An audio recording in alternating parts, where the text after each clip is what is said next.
Hello, YouTube. My name is Alan, and it's that time once again. Let's talk metal. The topic for today's episode is a record show report. This past weekend, now this may be a week or two in the past by the time this video is posted, but yeah, basically, start of November, there was a record show up in North Carolina near Winston-Salem. They have this show usually 3 times a year, and I usually go to it all 3 times, although I did skip it in the summer. The date fell at a bad time. I had just bought some stuff not long before that, so I didn't really feel like I needed to go check it out. So yeah, I hadn't been to the show since then when they head back in the spring. So it's usually a pretty good show for heavy metal stuff. Trends change a little bit, so I'll talk about that for a minute before I show what things I picked up.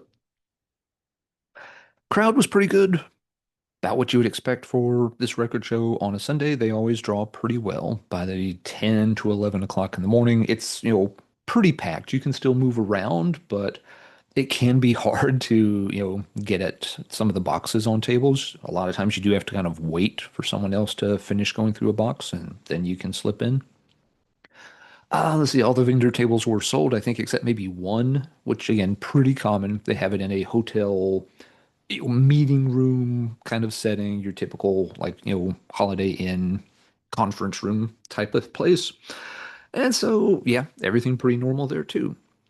Now, one thing that was different this time compared to the spring show I attended was that there were more CDs this time. When I went back in the spring, it was almost wall-to-wall vinyl. Almost no other stuff present. A few discs or tapes here, but really nobody except maybe one person was specializing in them. This time, a lot of folks did have, at least a couple of boxes of CDs, and the CDs were dirt cheap. A lot of people were just like, any CD, $2, or some people had, for $5 each, or like, 3 for 10 kind of things. So yeah, CDs were easier to come by this time. And nobody is like selling high-end CDs. Nobody's specializing in, rare import CDs or anything like that. Yeah, other than that, most of the rest of it was vinyl. There's a little memorabilia here and there, but it's basically a vinyl show. And, at this point, it really does feel like the main kind of stuff present is like 80s and 90s material. Very few people specializing in, like oldies, 50s and 60s type music. There's always people, that have, some boxes of jazz, boxes of classical, country and stuff. But I don't think I saw anybody actually specializing in that kind of stuff. For most people, their tables were mixed. They were either focused on like just the heavier stuff, or they'd have, some boxes of rock, some boxes of punk, some boxes of psych, a little bit of everything. As usual, several people had just, the all vinyl, $3 each, 2 for 5 kind of things also. Yeah, I flipped through some of those. I really don't have very good luck finding things in those kind of boxes. Everyone's digging through those kind of boxes, so it's also hard to get into them. Again, you often have to wait. So usually I just kind of specialize on the folks that, have boxes designated for metal, punk, or, similar things. There were also a decent number of 45s at the show. That can vary. Um, Spoiler alert, didn't pick up any 45s. I did see a couple that were interesting, but nothing I felt like I really needed. So yeah, pretty average record show with good attendance. I noticed they had flyers on like the, entryway greeting table. And it's a free record show, by the way. There's no admission, but they always have a table set up where you can, sign up for mailing lists or vendors can put out flyers if they're sponsoring stuff. And yeah, there are several other record shows happening in the area that I haven't seen advertised there before. Someone's doing shows in Raleigh and also in Charlotte a few times a year, it looks like. I don't know if that's brand new, if they just haven't advertised here before. It may be connected to the fact that the folks who run this particular show near Winston are retiring. Now they're still going to set up at shows from time to time, but they're both up there in years.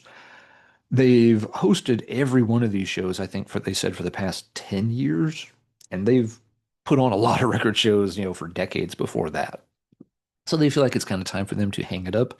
They said one of the other local vendors is going to be kind of taking over that and continuing to organize the show. I hope that continues. It's always been a well-attended show, and like I said, a really good show for finding heavy stuff. Be kind of a shame if it just kind of ends up falling apart, but I guess we'll have to see if somebody really does pick up that mailing list and take care of the responsibilities, or if it just kind of falls apart. So maybe folks are kind of looking at starting up some other shows in places like Raleigh and Charlotte because this one, there's a chance it might wind down. There's also a show that's starting to become a thing in Gastonia that's over close to Charlotte. And it sounds like that one they're doing it more like a musical event, that it's not just a record show, but they're inviting folks like, guitar stores and local breweries and trying to make it a little more like a music fest of a thing. They have a DJ and stuff, as well as, people selling records, of course. Which sounds kind of cool. They did the first one of those, I guess it was in September. I didn't hear about it until after it had already happened, but I might go check out the next one they do in Gastonia, which I think they say is going to be February 28th, near the end of February. I may be wrong on the date. Okay, enough with the reporting. Let's see what stuff I bought. Not a huge pile of stuff, which is okay. I wasn't really looking to, buy a giant stack. I just go and see what catches my eye, see what condition it's in, see what the price is, and pick up stuff I want. I got three CDs. The CDs are mostly non-metal stuff, but we'll start with those. I got a copy of Led Zeppelin's Physical Graffiti. I am not a huge Led Zeppelin fan, but I've never heard this album in its entirety either. And it's always been in the back of my mind that I probably should check it out sometime. And again, both discs are in good shape. It was one of those, like tables for like $5. So I'm like, okay, sure. I am in a mood. I will check that out for $5. Maybe it'll work. Maybe it won't. I think the only song on here I recognize right off the top of my head is Kashmir, which I've never been a big fan of that song. So we'll see how that goes. Next up, more non-metal. Got a copy of NWA Straight Outta Compton. I had this album a long time ago. It's kind of fun. This is the era of rap and hip hop that I don't mind some of the material from. But I had gotten rid of almost all that stuff a long time ago. And so again, for $5, sure. This one's got a red tray card insert or plastic insert. I don't think my other copy had that. I don't know if it's came that way or if somebody replaced it. This one's also got some bonus tracks. So I guess it's just a reissue that they did with the red plastic. Very, infamous group with Ice-T, Eazy-E, and Dre and company. Again, that era, that kind of stuff, I don't mind. Somebody had a copy of Public Enemy's Fear of a Black Planet. I would have bought it, but that disc was really beat up to the point where it's like, I don't know if this is going to play or not. Somebody else did end up buying it, I noticed, but maybe I should have taken a chance again. It was only like $5, but if I want that one, I think I'm okay just paying a few extra bucks and getting a copy that doesn't look really rough. All right, third and last CD bought was a Hellstar album called This Wicked Nest. I have never heard of this album. I've seen this cover art before, and so I knew it was a Hellstar album when I saw it, but yeah, I don't know anything about this one. I think it says it's from 2014, which is an era where, yeah, I just don't know Hellstar from the 2010s. Be interested to check it out though. Hellstar, their classic albums are great. I've only heard one or two of their 21st century albums, but I like the ones I've heard. I just haven't spent much time with them. So yeah, again, for $5, quite happy to pick that up. Okay, so that was it for CDs, just those three, for a grand total of, yeah, like $15. Was it even 15? One of those might have been less than five. So it wasn't much. All right, let's move on to the vinyl. And I think all, if not most of this is metal. I picked up a copy of Mad Max Rolling Thunder. This is a German band, traditional heavy metal from the mid 80s. This one came out in 84. It's the band's second album. And this is the Metal Blade press of it. It's on the silver Metal Blade label. Does have some cover wear. It's got the tiny little saw mark down here at the bottom, which is not too bad. If you're going to have a saw mark, that's the kind you want, and that's a good spot for it where it's out of the way. Um, but yeah, there's a little wear to the cover here and there, and it's got one of those annoying giant price killer stickers on it, or sorry, price slashers from Metal Blade. I had a copy of this ages ago. I always liked the opening track, Fly, Fly Away, is a really good song. Most of the rest of the album never really stuck with me one way or the other. So eventually, yeah, at some point I had let this go. But with it being a old silver label metal blade press, which I can show real quick. I think this is in here. Some of these records I've taken out to clean them up. But yeah, there you go. Your silver metal blade axe logo. Again, a bit of a sucker for the old metal blade pressings. This one also has the insert in here, which, yep, more stuff there.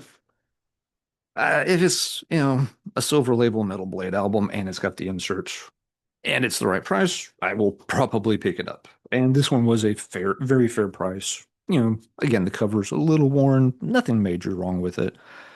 And he was not asking very much at all for it. So yeah, I was happy to pick that one back up. Next up, I think this came from the same dealer. Got a copy of Nuclear Assaults Survive. Saw two or three copies of this. I actually saw a decent amount of Nuclear Assault vinyl. Some people had copies of Game Over and Pounder and yeah, a noticeable amount of Nuclear Assault vinyl there. This one again, there are some creases on the cover. I think you can see there. If I can get the light to hit it just right. That yeah, there's like a crease right there on the cover, and a few others. But yeah, it doesn't look like any major wear and tear anywhere.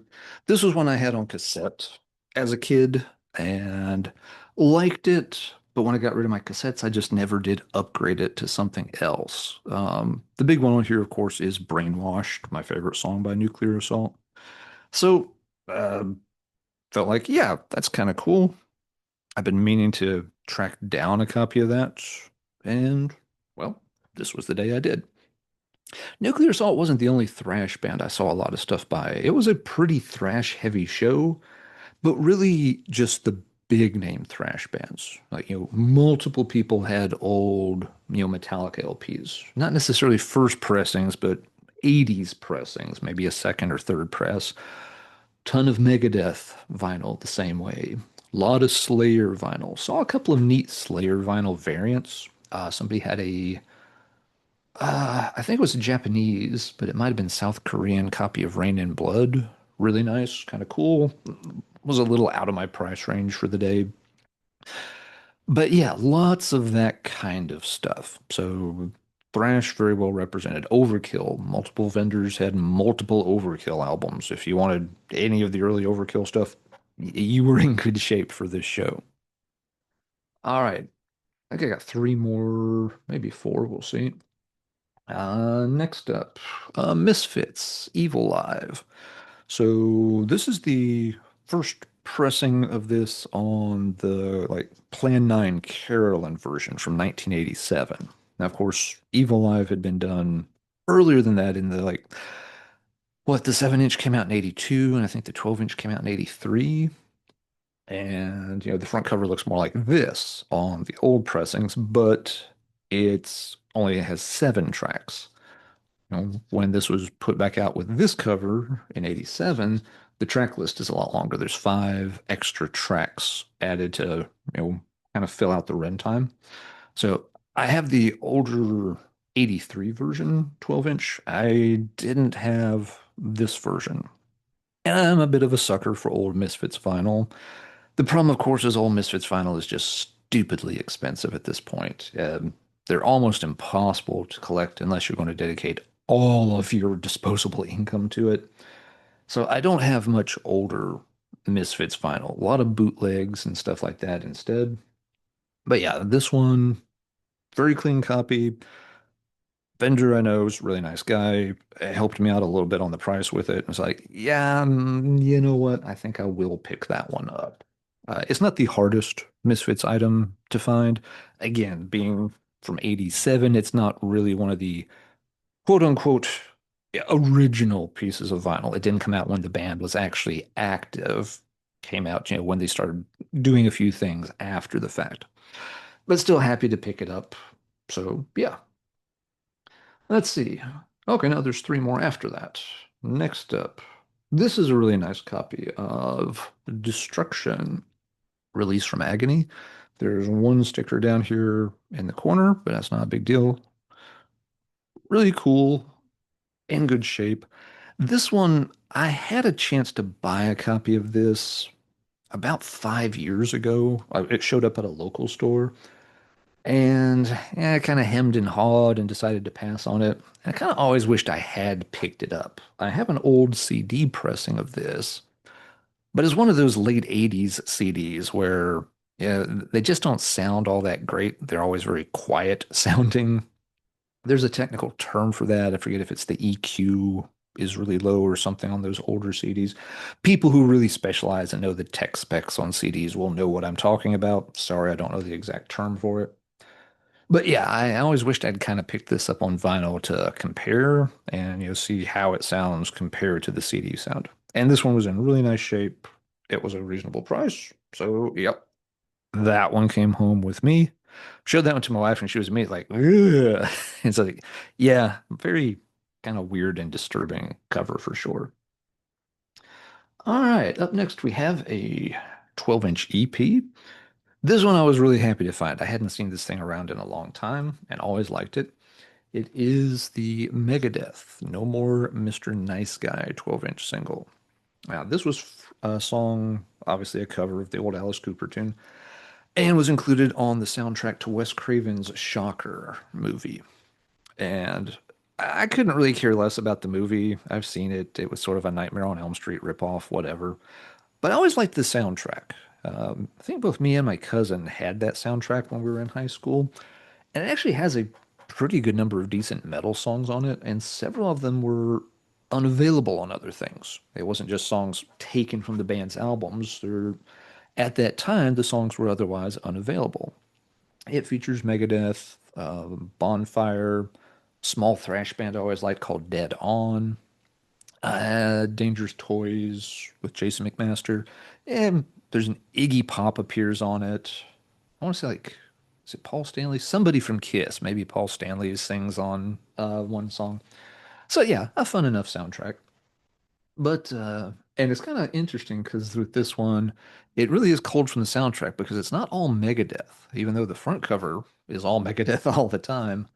The flip side has the Dead On track, Different Breed, and the Dangerous Toys track, Demon Bell. So kind of odd and cool. The real thing about this for me, though, is the cover art. I always loved this image of Vic. When I was in high school, I think we were like on a field trip to we were at a shopping mall, probably getting food at the food court or something. And the Spencer's store had a poster of this artwork. And I think it was one of those big, like 4 or 5 foot posters. It was meant to like cover your entire door to your bedroom. And I always loved that image of Vic kind of, rising up out of the, radioactive ooze. It's very, very late 80s, early 90s thrash kind of image. And I wanted the poster, couldn't afford the poster, and really never saw the poster again. But it was always one of those things that got away from my childhood. So yeah, I've always kind of meant to pick this up on vinyl just to have the image because it is one of my favorite pictures of Vic. So when I saw that, I was like, oh, that's cool. That's really clean. And this is one of those 12-inch singles where the cover's just paper thin, so gets damaged very easily. Since that was in really nice shape, I'm like, yep, I will finally have that image of Vic. May have to put that one on the wall behind me. It's not a 5 foot poster, but it's close enough, darn it. It'll do. All right, last record. This may be the most obscure one I found, but also a very cool one. I've never seen an original copy of this out and about before. It's the second album by California's Hex, Under the Spell. I have a reissue of this. Metal Blade reissued them a few years ago, and I got a copy of that from Aaron, the metal theologian. Oh, By the way, I should have mentioned this at the start. I did run into another YouTuber at the show. I believe his name was Steve, and he came up, said hi, recognized me from Heavy Metallurgy. We chatted for a few minutes. Nice guy. And but yeah, there was a metal theologian connection there because he has watched Aaron's channel and the Grown Man Record Night for a long time. So he's like, yeah, through Grown Man Record Night, I got to know Aaron, and through Aaron, I got to know Heavy Metallurgy a bit, and so that's how I recognized you. It's like, oh, that's really cool. So yeah, Aaron hooked me up with a copy of the reissue. I don't know, a few years ago. I have their first album and I have their third album, but yeah, I only had the reissue of the second, which I was fine with. But flipping through the boxes, I saw this. It's like, oh, that is a different cover from the reissue. I checked, and yeah, this is the original on Shrapnel. Did I take this one out? Yes. Nope. Again, a couple of these I've already taken out to clean. So, yep, original copy on Shrapnel. And so I was like, oh, nice. This is an extremely good album.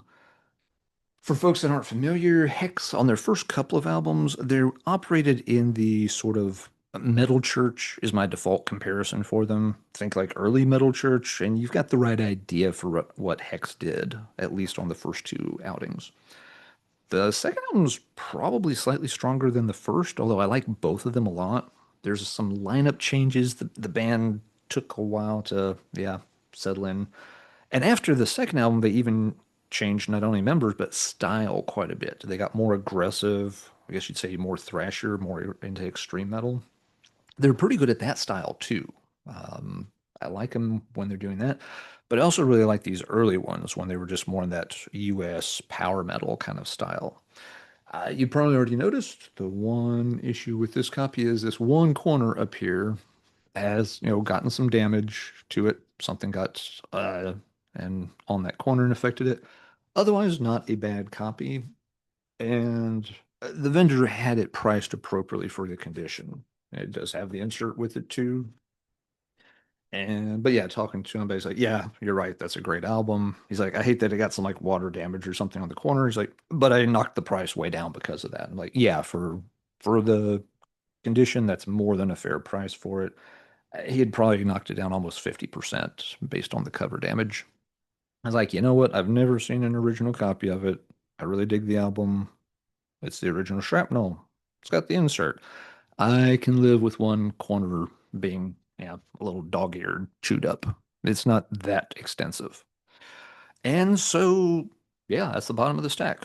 So, got three CDs and six pieces of vinyl.